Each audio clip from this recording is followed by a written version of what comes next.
How do you wake up a teacher? You give him a little bit of coffee. The sun is rising over, well, on my right-hand side. It is relatively quiet. I can hear the trains down by the Ohio River in the distance. The wind chime behind me is not even making any sound. The birds are chirping. It's cool out, but it's not cold. A dog is barking in the background. And today is the first Monday in August. Hey, good morning, class. My name is Oliver wieheog. I am now a 28-year veteran of the middle school classroom. And you are listening to episode 19 of Middle School Madness, a podcast about teaching and things that are interesting to teachers. And oh, can you hear it? Listen. But okay, no, listen again. The calendar just turned to August. Yeah, you heard me right. August. Ugh. Those darn school ads have been running for a week on TV. Ugh. Effing August, man. I think I love to hate August. Another summer has gone by. And as my dad would say, he was a career teacher, June and July is one long Saturday. And August is one long Sunday night. It really is. And today is the first Monday in August. And when it comes to summer, I think you've got to do two things, really. You need to break the routine that you've had in school. You've got to do different activities that aren't school-like activities, so that you eventually get to the part where you are relaxed, right? Where you feel relaxed and rejuvenated and you're ready to get back in that classroom. And I've got a theory that my summers hopefully have mimicked the way your summers have. And then when you finally hit that point of being relaxed, there are 4 things that you have that will carry you back into the classroom. So let's go back 8 weeks from now, right? Let's go back to the end of June of your last teaching year. You figure by the time it was last June of this year, you had gone 180 days plus of pretty much doing the same routine. Wake up, make your breakfast, drive to work, do your job, come home, deal with family, repeat. And you do this over and over and over again. And there's a nice rhythm, there's a nice pattern to it. And if you're a veteran like myself or in the middle of your career or just started out, the rhythm is really, really nice. And as the school year goes on, it just beats faster and faster when you get to the end of the school year, because frankly, the end of a school year is very, very exciting. And when you finally get to that last day, it feels like you are on a routine that is just revved up, that car engine is going super hot, super fast. And then maybe the kids run out the door at school, the school year is over, you are given 1 or 2 days to close down your classroom. Summer begins, and now you've got to begin this crazy process of unwinding. You got to find time to form a new routine and do new things. And for the last 10 to 15 years, I've always had the same process, and I'm curious if it is the same as yours. So for me, I am genetically disposed for not waking up early. So I know when summer starts, I am not setting an alarm. There is no way my alarm is going off at 5:30 so that I can get out of bed at 5:50 so that I can shower, eat my breakfast, and be out the door by 6:30 so I can be up at where I need to work by union time, which is 10 minutes earlier than that, 7:15, because union time starts at 7:25. First thing I know is there's no alarms. Right? Like, I want to change. I cannot. If you sequenced my DNA, you would definitely be like, well, this human has no ability to wake up early. I can do it with an alarm, but otherwise, left on my own recognizance, there is no way anybody should ever wake up early. It's just the silliest thing I've ever heard of. And my brother, of course, loves to tell stories about this. Right? You know, even as a young child, I did not like to wake up early. And that's just the way it is. So if you're like me and you have no early DNA, I think we should all get sequenced. I wonder if 21andMe could sequence my DNA to discover I lack the ability to get up early on my own. So school gets out, you close up your classroom, I shut off my alarm, and I get about maybe a 10-day respite, but your engine is still running high. Like I said, for the last 10 years or more, in about 10 days after school let out, I would go on a high adventure with our local troop here. I was the one that had planned many of the trips, so I had a huge role of responsibility. We would do such great things as canoe the Allegheny River, right? We would then, the following year, we would bike the C&O Canal, and then finally we would find sections of the Appalachian Trail to hike. And these were great adventures. They were a different activity. You had different wake-ups, different sleeps. You would literally wake up with the sun. You would go to bed with the sun. And then you would canoe, bike, hike the next day. And it was wonderful. The stories we tell. But there was one drawback, and we'll get to that in a second. And I absolutely loved it, and it would help me unwind. But I don't know at the end of any of these if I got to the end of them and I would say, wow, I am so relaxed after a week of canoeing down the Allegheny River with 15 adolescents and, 6 of my closest dad friends. And then after this, we would have maybe 4 or 5 days at home. We would relax, go to the pool, do whatever activities, run around, sleepovers, always something to be done. And then we would head off to the beach. The great American vacation. And I love the beach. I am a beach person. You have humid air. We would go to the Outer Banks, different beaches. We would play in the surf all day, kayaking, body surfing. And if you went to the part of the Outer Banks where I went, you now could eat different food. You could go to Orange Blossoms and get their apple uglies. These things are apple dumplings the size of a football. And frankly, they're a whole meal in one, if you ask me. They are just absolutely fantastic. And maybe the next morning you would wake up and you would go to Ugly Mugs and you would get some coffee there. Or you could hang out on the back porch and just slowly begin to unwind. Because to me, there is something about the ocean that I think is different than the mountains, but they are similar. When you go to the ocean and you see something that is bigger than you, stronger than you, it is majestic in any kind of weather. It has this ability to relax the muscles all throughout your body, your neck, your lower back, everything. It even relaxes your thoughts. You could sit there and watch wave after wave after wave. And it's great. Maybe even read a book. It was hard to read a book in my 40s and mid-50s, really.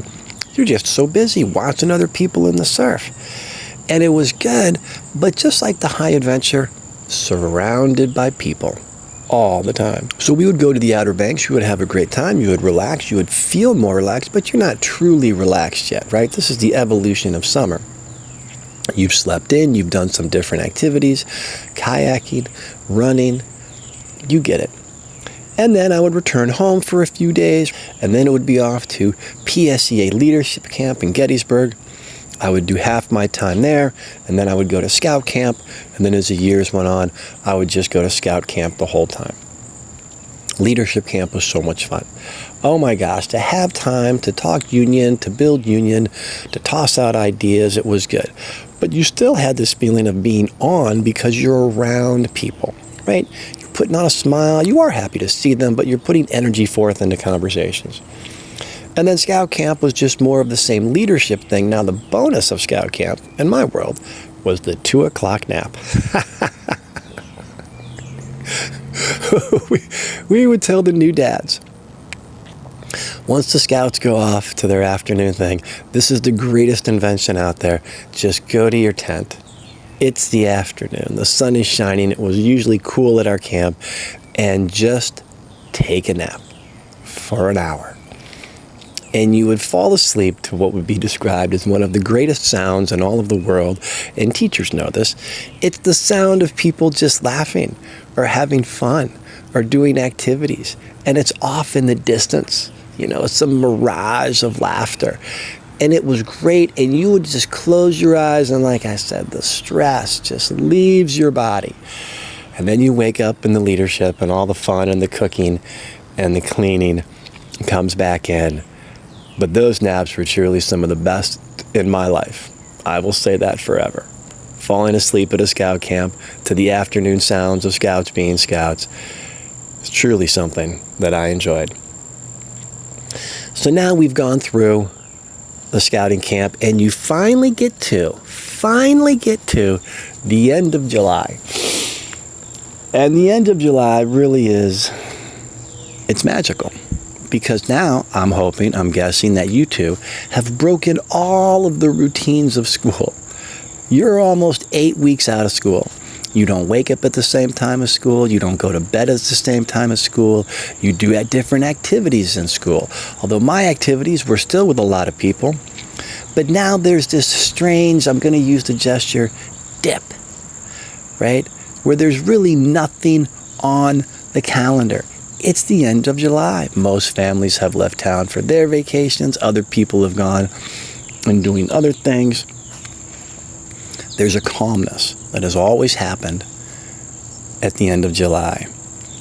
And I think when you hit that last week in July where you have now gone through the obligations of summer, everything, then relaxation hits, then exhaustion fades away, creativity comes back, and it is just the best. I mean, for decades I have sat back here on this very same porch, and you hit the end of July, put on the Tour de France, eat a Pop-Tart, drink some coffee, and as they say, the world stands still. The days in July become long and awesome. You wake up sometimes with like, wow, I don't really have this list in my head of anything to do. Maybe I'll cut the grass today. Maybe I'll wash my car today. Maybe I'll go for a bike ride. But they're all maybes. And that is truly when you know that summer has reached its zenith. And it's great. And I think that happened to me, well, a couple days ago. And it was really good. And it happens every year. Because now you are relaxed. And the moment you feel relaxed, well,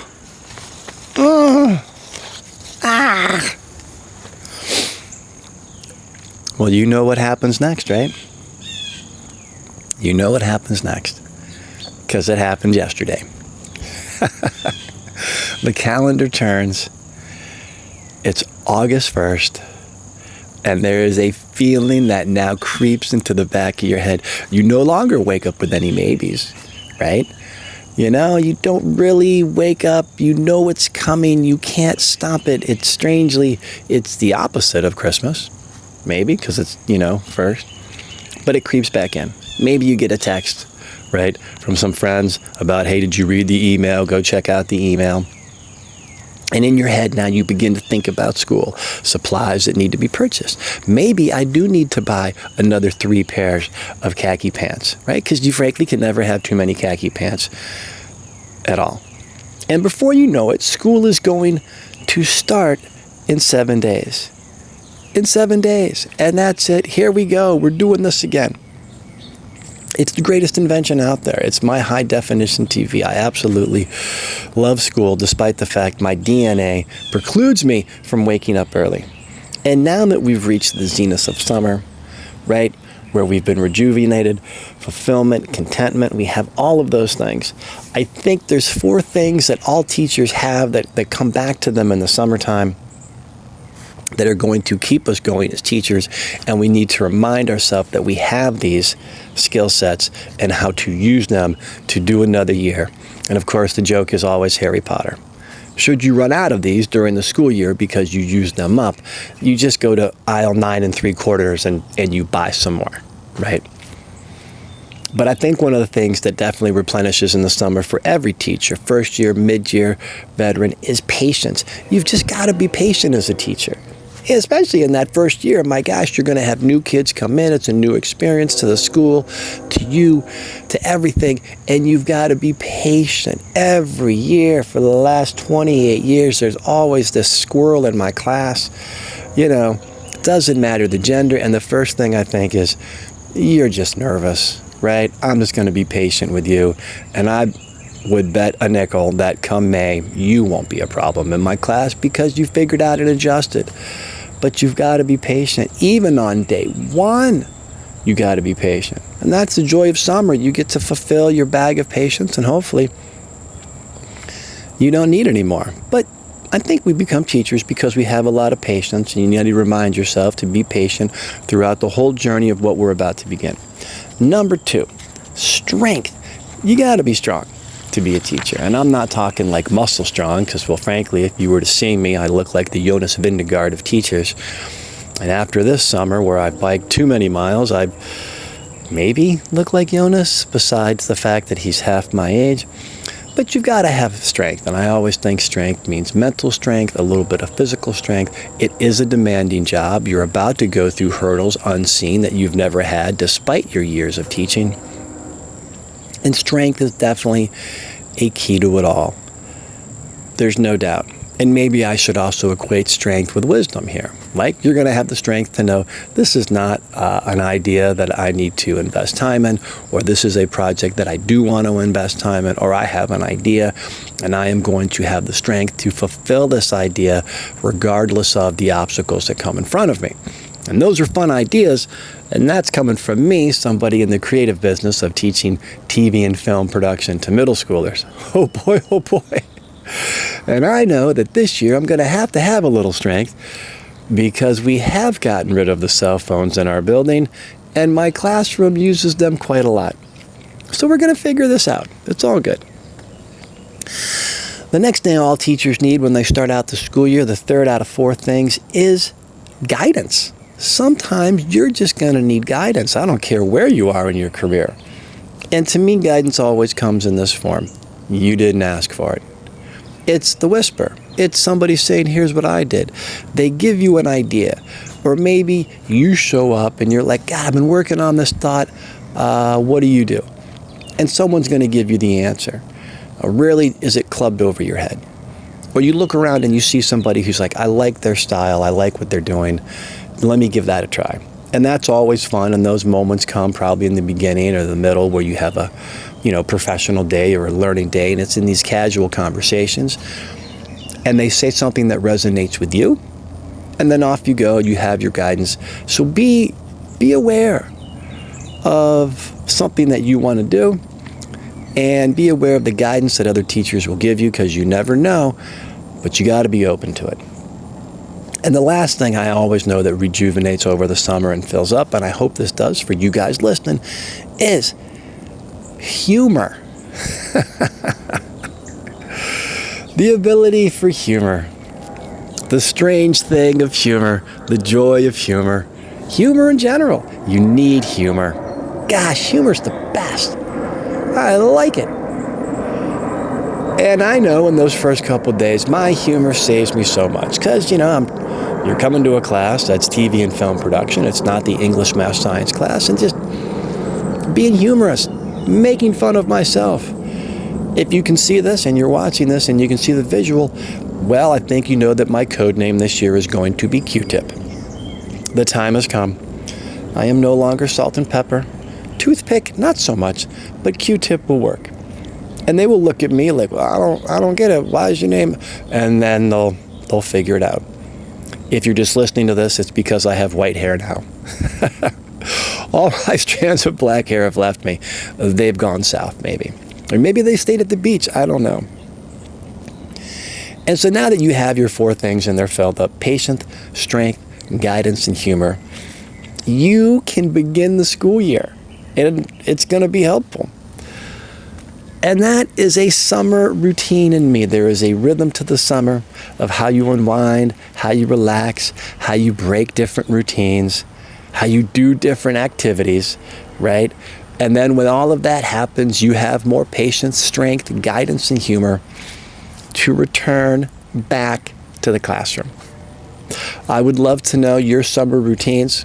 I would like to know what the qualities you think you need to rejuvenate before you go back into the classroom.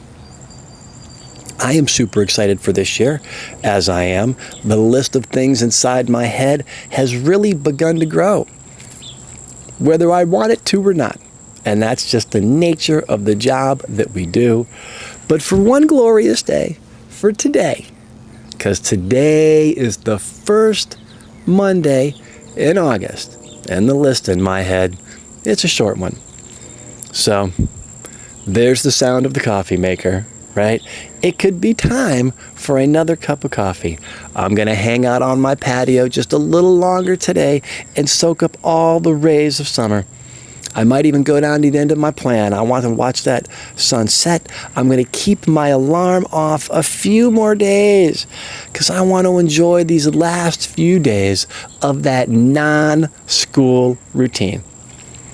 Please send me an email about your routine and how your summers go at wieheog@gmail.com. I would love to hear your thoughts. Guys, thank you so much for listening. I hope you had a great summer and you hit the end of your summer feeling relaxed and rejuvenated. And as always, I am so glad you decided to become a teacher and get involved in teacher. There really is no better place than the classroom. And the world needs good teachers. Thanks for listening, everybody. And we will see you in the hallway. That was really, really fun. I can shower now. I haven't showered in days.